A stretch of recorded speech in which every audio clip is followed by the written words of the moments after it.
लखन घनघोरिया साहब इस वक्त हमारे साथ लाइव जुड़े हुए हैं। हमारे प्रतीक सहयोगी जो हैं वो जबलपुर के, वे भी हमारे साथ जुड़े हुए हैं। सीधे उन्हीं से बात करते हैं और जानते हैं कि क्या वजह रही। प्रतीक, पृथ्वीपुर जो कि कह सकते हैं कि कांग्रेस के लिए एक ताकत थी, वो हाथ से चली गई। जोबट में हार का मुंह देखना पड़ा। रैगांव देखिए, बिल्कुल मेरे साथ इस वक्त पूर्व मंत्री लखन घनघोरिया जुड़े हुए, जो कि रैगांव विधानसभा के उपचुनाव के प्रभारी भी थे। सबसे पहले हम रैगांव का जिक्र उनसे करेंगे। पुनीत, लखन जी, बेशक जिस प्रकार की उम्मीद थी, जो कि बीजेपी का गढ़ कहा जाता है रैगांव को, इस बीच कहीं ना कहीं 10,000 से अधिक की लीड है, महज खानापूर्ति होगी। अब 2 राउंड और बचे हैं। इस जीत पे सबसे पहले क्या कहेंगे?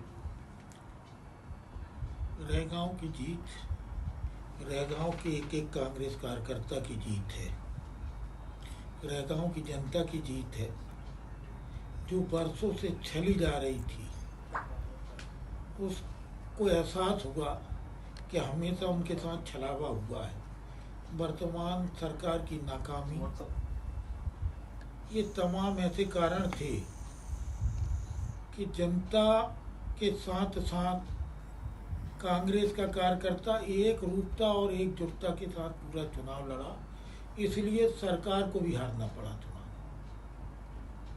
जिस प्रकार से हम देख रहे थे कि शुरुआती दौर में ही कई नामांकन आ गए थे, क्या बीजेपी अपने कारण हारी या क्या हार के कारण आप देखते हैं? और इसके अलावा, महंगाई के अलावा पूरे समय पे जबरदस्त हम देखें तो पूरे देश में एक बीजेपी के खिलाफ अलग वातावरण बन चुका है। और ये तमाम वो नाकामियां हैं जिसके लिए बीजेपी हमेशा दम भर के कहती रही, हमेशा लोगों को छलती रही है। जनता को लग रहा कि महंगाई सर चढ़ के बोल रही है। महंगाई होना अलग बात है, लेकिन अति घमंड में वक्तव्य देना अलग बात है। भारतीय जनता पार्टी का कार्यकर्ता से लेकर नेता इस बात को स्वीकार ही नहीं कर रहा कि महंगाई सर चढ़ के है। वो तो बोल रहा है कि विकास भी हो रहा है महंगाई के साथ साथ, और विकास जनता को दिख नहीं रहा कहीं। लेकिन सर, जोबट है, पृथ्वीपुर है और खंडवा है, इसके परिणाम तो बीजेपी के पक्ष में आए हैं। इस पे क्या कहेंगे? तो खंडवा का बिल्कुल स्पष्ट है और सब देख रहे हैं। पिछले चुनाव के परिणाम, लीड कितनी थी, अभी क्या लीड होगी।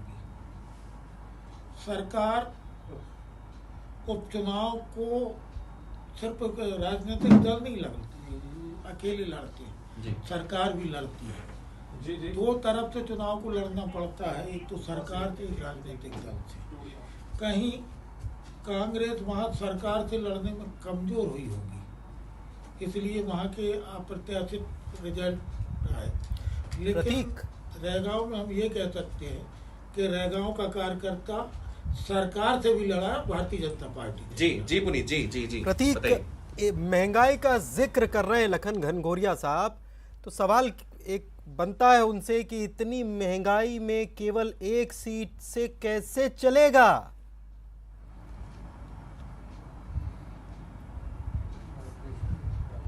बिल्कुल हम ये बात भी करते हैं। आपने महंगाई का जिक्र किया लखन जी, मेरा सवाल मैं उससे पुनः दोहराऊंगा। अगर महंगाई की मार थी तो 4 सीटों पर थे, 1 लोकसभा और 3 विधानसभा, बाकी जगह क्या काम करेगा बीजेपी के पक्ष में?